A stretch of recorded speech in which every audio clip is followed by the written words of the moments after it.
उत्तर प्रदेशातील मेरठ जिल्हा आहे आणि मेरठ जिल्ह्याचे एक पोलीस स्टेशन आहे इंचोली, आणि या इंचोली पोलीस स्टेशन अंतर्गत एक गाव आहे धनपूर।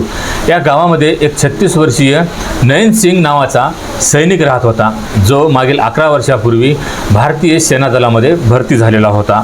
आता सध्याला हा पश्चिम बंगालच्या मालदा या परिसरामध्ये हा सेवेवर रुजू असतानाच 11 मार्च 2026 या दिवशी हा काही नातेवाईकांच्या लग्नामध्ये सहभागी होण्यासाठी सुट्टीवर घरी आलेला होता। काही नातेवाईकांचे यानं लग्न अटेंड केले, लग्नामध्ये सहभागी झाला आणि त्यानंतर हा घरी आपल्या आलेला असताना 28 मार्च 2026 या दिवशी हा घरी रात्रीला आपल्या घरामध्ये एकटा झोपलेला होता। पत्नी, 2 मुलं हे माहेरी गेलेले होते आणि याचे आईवडील हे याच्यापासून काही अंतरावर राहत होते। आणि हा जेव्हा घरामध्ये एकटा झोपलेला असतानाच रात्रीच्या 12 ते 1च्या सुमारामध्ये घरामध्ये याच्या काही गोळीबार झाल्याचा आवाज आला, शेजाऱ्यांना आवाज आला। तेव्हा हा आवाज आला त्यावेळेस शेजाऱ्यांना वाटलं की हा सैनिक आहे, या घरामध्ये जो राहणार आहे हा सैनिक आहे आणि घरामध्येच हा काहीतरी प्रॅक्टिस करत असेल, काहीतरी आपल्या पिस्तूलमधून गोळीबार झाडण्याचा हा सराव करत असेल असंच काही शेजाऱ्यांना वाटलेलं होतं। त्यासाठी त्यावेळी त्याच्या घरामध्ये तर कोणी आलं नाही आणि त्यानंतर मग जेव्हा सकाळच्या वेळी शेजारचे लोक काही जाऊन पाहत होते की जो हा नयन सिंग आहे बाहेर आलेला नाही, त्याच्या घराचं दार उघडं आहे, रात्री याच्या घरामध्ये हा काय सराव करत होता याच्यासाठी काही त्याचे मित्रमंडळी शेजारपाजारची लोक त्याच्या घरामध्ये जाऊन पाहतात तर हा घरामध्ये एकटाच आहे आणि याच्या बेडवर पडलेला आहे आणि रक्ताच्या थारोळ्यात पडलेला आहे, त्याचा मृत्यू झालेला आहे। जेव्हा शेजाऱ्यांनी हा प्रकार पाहिला त्याच वेळेस लगेच याची माहिती त्याच्या आईवडिलांना देण्यात आली, त्याच्या नातेवाईकांना देण्यात आली आणि लगेच त्याच्या पत्नीलाही, त्याच्या पत्नीचं नाव कोमललाही याची माहिती देण्यात आली। कोमलला जेव्हा माहिती मिळाली त्यावेळेस कोमल अक्षरशः रडत पडत आपल्या घरी आली आणि लगेच याची माहिती पोलिसांना दिलेली होती। पोलिसांची टीमही घटनास्थळी दाखल झाली आणि त्यानंतर पोलिसांनी येऊन घराचा पंचनामा केला, मृतदेहाचा पंचनामा केला, तो मृतदेह पोस्टमॉर्टमसाठी पाठवला। त्यानंतर जेव्हा ही जी वार्ता होती संपूर्ण गावामध्ये पसरली, संपूर्ण गावाची गर्दी तिथं एकत्र जमा झाली। गावच नाही तर आसपासचे जे काही खेडेगाव होते सर्व काही गावातील लोक या सैनिकाच्या घरी दाखल झाले, कारण एक भारतीय सेना दलातील सैनिक आहे आणि हा आपल्या देशासाठी सेवा करतो, देशाचं संरक्षण करतो आणि याचा अशा प्रकारे मृत्यू झाला। सर्व लोकांना एका प्रकारे अभिमान होता की आपल्या परिसरातील एक सैनिक आहे, हा सर्वांना अभिमान होता, पण याचा अशा प्रकारे दुर्दैवी मृत्यू झाल्याची अशा प्रकारे हत्या झाली आणि तेही घरी असताना। ह्यामुळे सर्वांनाच खूप मोठं दुःख झालं आणि या सैनिकाच्या अंत्यविधीसाठी सर्व काही परिसरातील लोक तिथं एकत्रित झाले। सर्वांना त्या गोष्टीचं दुःख होतं आणि त्यामध्ये सर्वात दुःखाची गोष्ट म्हणजे त्याच्या मुलाकडं, त्याच्या पत्नीकडं पाहिल्यावर तर सर्वांनाच खूपच अक्षरशः हृदय दाटून येत होतं, कारण ही महिला एवढी काही आक्रोश करत होती, एवढी काही रडत होती।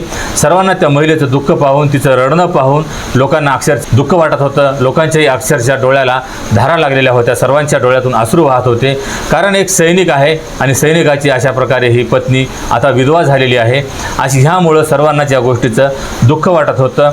आणि त्यानंतर जेव्हा पोलिसांनी आता हे तपास कार्य सुरू केलेलं होतं की याची हत्या नेमकी कुणी केलेली आहे याच्याबद्दल पोलीस तपास करत होते, तेव्हा याच्या कुटुंबियांना विचारपूस केली, तेव्हा त्यांनी सांगितलं की शेजारी राहणारा एक महेश नावाचा व्यक्ती आहे आणि त्याच्यासोबत याचे आणि त्या महेशचे असे काही मागील दिवसापासून वादविवाद सुरू आहेत। काही जमिनीसाठी यांच्यामध्ये वादविवाद सुरू झालेले आहे आणि आम्हाला संशय आहे की त्यानेच ही हत्या केलेली असावी आणि पत्नीनेही तेच सांगितलं की महेशनं आणि त्याच्या मुलांनीच ही हत्या केली असावी असा तिलासुद्धा संशय आहे। ह्या प्रकारे जेव्हा पोलिसांना असा संशय मिळाला त्यावेळेस पोलिसांनी महेशला आणि त्याच्या 2 मुलांना ताब्यात घेतलं, त्यांची चौकशी करायला सुरुवात केली। पण जेव्हा पोलिसांनी त्यांच्या पद्धतीने चौकशी करूनसुद्धा इथं काही सुगावा लागत नव्हता किंवा कोणताही काही पुरावा पोलिसांना सापडत नव्हता किंवा ते सुद्धा हे हत्या केल्याचं कबूल करत नव्हते किंवा हे त्यांनी केलेले आहे हे मान्य करत नव्हते, त्यावेळेस मात्र पोलिसांना काहीतरी संशय वाटत होता की हे जे आरोपी आहेत हे निर्दोष असतील आणि पोलिसांनी मग लगेच तपासाची चक्र दुसऱ्या दिशेने फिरवायला सुरुवात केली, कारण पोलिसांना काही असा सुगावा लागलेला होता। काही जे खबरे होते या खबऱ्यांनी पोलिसांना काही खबर दिलेली होती, त्यानुसार पोलीस आता पुढील दुसरा तपास दुसऱ्या मार्गाने करत होते आणि ह्यामध्येच पोलिसांना संशय होता की नयन सिंगची पत्नी कोमल आहे, हिला या खुनाबद्दल काहीतरी माहीत आहे असं पोलिसांना वाटत होतं. त्यासाठी पोलिसांनी त्या महिलेचा मोबाईल नंबर काढला आणि त्याचे CDR काढले. त्यावेळेस पोलिसांना एक संशयित व्यक्ती वारंवार आढळून येत होता. एक नंबर जो होता हा वारंवार आढळून येत होता. ही महिला आपल्या नवऱ्याशी, आपल्या आईवडिलांशी, इतर काही नातेवाईकांशी तर बोलतच होती, पण नवऱ्यापेक्षाही जास्त जी महिला संपर्कात होती तर ती होती नयन सिंगचा एक मावस भाऊ आहे गुलशन तरधना. याच्यासोबत ही महिला जास्त वेळ संपर्कात असायची. या गुलशनसोबत कोमलचं दररोज फोनवर बोलणं होत असायचं आणि हे बोलणं बऱ्याच काही वेळ होत असायचं. आता हा तर नात्याने या महिलेचा मावस दीर आहे, तिच्या नवऱ्याचा मावस भाऊ आहे आणि याचं एवढं या महिलेला बोलण्याचं काय काम आहे हे आता पोलिसांना प्रश्न पडलेला होता. आणि हे जेव्हा काही मागील बरेच दिवसाचे याने CDR काढलेलं होतं तर या गुलशनचा बऱ्याच वेळा या महिलेला दिवसातून फोन आलेला गेलेला अशा प्रकारचं पोलिसांना आढळून आलेलं होतं. त्यानंतर पोलिसांनी गुलशनला ताब्यात घेतलं आणि त्यानंतर या महिलेला म्हणजेच नयन सिंगची पत्नी होती कोमल हिलाही सुद्धा ताब्यात घेतलं. दोघांचीही पोलिसांनी सक्तीने चौकशी केली. त्यावेळेस मात्र या दोघांनीही जी काही खरी कहाणी होती ही सांगायला सुरुवात केली. ज्या प्रकारे नयन सिंग आपल्या देशाची सेवा करण्यासाठी सीमेवर कार्यरत असायचा, तिथे तो देशाची सेवा करत असायचा, अशा वेळी तो आपल्या घरी वेळ देऊ शकत नव्हता. आणि या महिलेला घरी आता 2 मुलंही होते, सर्व गोष्टीच्या सुखसुविधा होत्या, पैशालाही घरी कोणत्याही गोष्टीची कमी नव्हती किंवा या महिलेला कोणत्याही कपड्या लत्त्याची कमी नव्हती किंवा दागदागिन्याची कमी नव्हती. फक्त या महिलेला कमतरता होती तर एक शारीरिक सुखाची कमतरता होती. कारण नयन सिंग या महिलेला वेळ देऊ शकत नव्हता, कारण तो देशाची सेवा करण्यासाठी देशाच्या सीमेवर कार्यरत असायचा. पण ही महिला घरी हिला हिच्या शारीरिक गरजा शांत बसू देत नव्हत्या. ह्यासाठी ही महिला जी होती ही आपल्या मावसदिराच्या प्रेमात पडलेली होती आणि हे मावसदिराच्या प्रेमात पडलेले असल्यामुळं त्याच्यासोबत या महिलेचं वारंवार फोनवर बोलणं होत असायचं. आणि एवढंच नाही तर ती वारंवार त्या आपल्या प्रियकराला घरीसुद्धा बोलावून घेत असायची. आणि ज्या वेळेस हा तिचा नवरा घरी नसायचा त्यावेळेस मग ही महिला एखाद्या नवऱ्याप्रमाणे त्या आपल्या प्रियकराला घरी घेऊन आपल्या घरी राहत असायची. आता ही मुलं त्याची लहान असल्यामुळं मुलांना याच्याबद्दल काही संशय येत नव्हता आणि त्याच्याबद्दल कोणाला काही कळतसुद्धा नव्हतं. पण ही महिला माहेरी जाण्याचं निमित्त करायची आणि कधी कधी जाऊन मग लाजवर आपल्या प्रियकरासोबत रात्र घालवत असायची. आणि यांचं हे प्रेमसंबंध जे होतं आता खूपच काही पुढं गेलेलं होतं. दोघांनी ठरवलेलं होतं की पुढील आयुष्य सोबत जगायचं, सोबत राहायचं. आणि आता या दोघांनाही यांच्या प्रेमसंबंधामध्ये आडसर वाटत होता तर तो फक्त तिचा आता नवरा आडसर वाटत होता. आणि ह्यासाठीच आता त्या दोघांनीही ठरवलेलं होतं की जर याच्याबद्दल, या प्रेमसंबंधाबद्दल तिच्या नवऱ्याला नयन सिंगला जर कळालं तर तो आपल्या दोघांनाही ठार मारेल असं त्या दोघांना भीती वाटत होती. त्यासाठी या दोघांनीच मग आता ही एक योजना आखायला सुरुवात केली की तो आपल्याला संपवण्याच्या अगोदर आपणच त्याला संपवू, कारण आपण दोघेही एकमेकांच्या शिवाय राहू शकत नाहीत, आपल्याला दोघांनाही सोबत राहायचं आहे. असे आता हे मावस दीर आणि ही त्याची वहिनी हे अशी एकमेकांना बोलत असायचे. आणि या दोघांनीही ठरवलं की आता जेव्हा नयन सिंग घरी येईल त्यावेळेस आपणच त्याला संपवायचं. आणि ह्यासाठी या महिलेनं बरेच दिवसापासून मग काही योजना आखलेली होती. आणि या महिलेकडे बरेच काही दागदागिने होते. जे संपूर्ण दागदागिने होते ते तिनं आपल्या मावसदिराला गुलशनला दिलेत आणि ते विकायला सांगितलं. आणि ते विकून याच्या हत्येचा काहीतरी तू बंदोबस्त कर असं या महिलेनं तिच्या दिराला सांगितलेलं होतं. त्यानंतर तिच्या दिरानं गुलशननंही हिचे दागदागिने घेतले, पैसा अडका घेतला, जवळजवळ 6 लाखाचा ऐवज या सर्वांनी दोघांनी मिळून जमा केला. आणि त्यानंतर मग यांनी एक पिस्तूल खरेदी केलं आणि त्यानंतर 2 शूटर यांनी सोबतच घेतले. एकाचं नाव मंटू, एकाचं नाव राहुल. या दोघांनाही 1-1 लाख रुपये द्यायचं यांनी कबूल केलं आणि एक पिस्तूल या दोघांच्या जवळ दिला. आणि त्यानंतर मग आता हे संधीची वाट पाहत होते.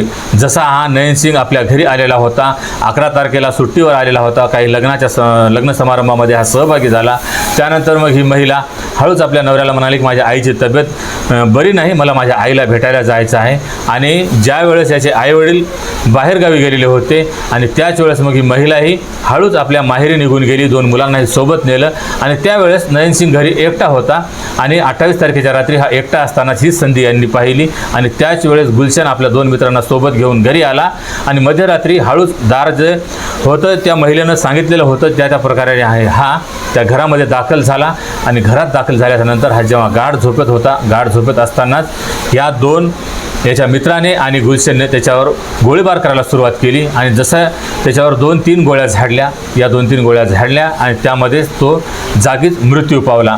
त्याचा जागीच मृत्यू झाला आणि त्यानंतर मग हे हळूच घरातून पळून गेलेत आणि सर्वांना शेजारपाजारच्यांना आवाज आला पण सर्वांनाच वाटलं की हा सैनिक आहे आणि हा काहीतरी आता घरामध्ये प्रॅक्टिस करत असेल असं सर्वांना वाटलेलं होतं. त्यासाठी याच्या घरामध्ये कोणीही त्यावेळेस आलेलं नव्हतं. ज्यावेळेस दुसऱ्या दिवशी लोकांनी येऊन पाहिलं तर नयन सिंग घरामध्येच आपला मरून पडलेला होता, रक्ताच्या थारोळ्यात पडलेला होता, त्याचा मृत्यू झालेला होता आणि त्यानंतर मग हे संपूर्ण तपास कार्य सुरू झालेलं होतं. पत्नीही अक्षरशः आपली केस तोडून रडत होती, बेशुद्ध पडत होती. सर्वांना या महिलेकडे पाहून अक्षरशः दुःख वाटत होतं. सर्वांच्याही डोळ्यातून अश्रू वाहत होते की सर्वांनाच माहिती आहे की देशासाठी जे सैनिक अमर होतात, जे आपल्या स्वतःच्या प्राणाची आहुती देतात, अशा सैनिकासाठी सर्वांनाच एका प्रकारची दिलगिरी असते, एका प्रकारचं सैनिकाविषयी सर्वांना सहानुभूती असते, सर्वांनाच अभिमान असतो की आपल्या परिसरातला एक सैनिक आहे आणि हा सैनिक असा मरण पावला आहे, याचा मृत्यू अशा प्रकारे झाला आहे. हा देशाच्या सीमेवर आपल्या देशाची रक्षा करतो, पण याचा अशा प्रकारे मृत्यू झाल्यामुळे सर्वांना याचं दुःख वाटत होतं आणि पत्नीविषयी दुःख वाटत होतं. पण जेव्हा हा संपूर्ण पोलिसांनी सखोल तपास केला आणि कळालं की ही पत्नीच खरी मास्टरमाइंड आहे, हिनंच ही हत्या घडून आली आहे, त्यावेळेस मात्र कोणाला या गोष्टीवर विश्वास बसत नव्हता. जो कोणी मिळत होता तो म्हणत होता की या पत्नीला आता सर्वात मोठी शिक्षा मिळाली पाहिजे, हिला आता फाशीची शिक्षा झाली पाहिजे, अशी आता संपूर्ण लोक हे या महिलेला कठोरात कठोर शिक्षा द्यावी अशी मागणी करत आहेत. तर मंडळी, ही संपूर्ण घटना तुम्हाला ऐकवण्यामागचा उद्देश कोणाच्याही भावना दुखावणे किंवा कोणालाही बदनाम करणे हा नसून फक्त अशा घटनांपासून तुम्हाला सतर्क करणे, सावध करणे, जागरूक करणे हाच आहे. आणि या संपूर्ण घटनेबद्दल तुमच्या प्रतिक्रिया कमेंटमध्ये अवश्य कळवा. आणि जर हा व्हिडिओ ही माहिती आवडली असेल तर व्हिडिओला लाईक आणि चॅनलला सबस्क्राईब करायला विसरू नका. तर भेटूया पुन्हा एका अशाच नवीन व्हिडिओमध्ये. तेव्हा सतर्क राहा, सावध राहा, सुरक्षित राहा. जय हिंद, जय महाराष्ट्र.